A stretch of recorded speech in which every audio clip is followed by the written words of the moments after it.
पंढरपुर में आंदोलन कर रहे विधायक रोहित पवार की स्वास्थ्य स्थिति पर लगातार नजर रखी जा रही है। मेडिकल टीम द्वारा की गई जांच में उनकी शुगर लेवल 94 और ब्लड प्रेशर 80/110 दर्ज किया गया।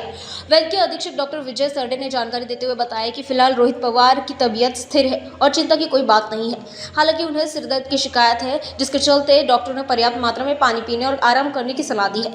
डॉक्टर के मुताबिक कल और आज दोनों दिनों में उनकी स्वास्थ्य स्थिति सामान्य और स्थिर बनी हुई है। एहतियात के तौर पर उनकी दिन में 3 बार स्वास्थ्य जांच की जा रही है, ताकि किसी भी प्रकार के बदलाव पर तुरंत ध्यान दिया जा सके। मी डॉक्टर विजय सरडे, मेडिकल सुपरिटेंडेंट पंढरपूर।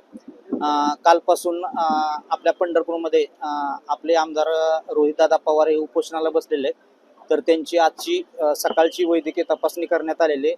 त्यामुळे दादांचा बीपी 110/80 आणि शुगर ही आता 94 आहे।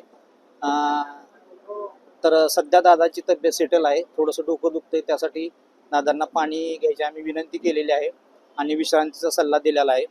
आमची एक वैद्यकीय टीम 108 ची इथे 24 तास असून आम्ही सकाळ संध्याकाळी दादांची तपासणी करत आहोत।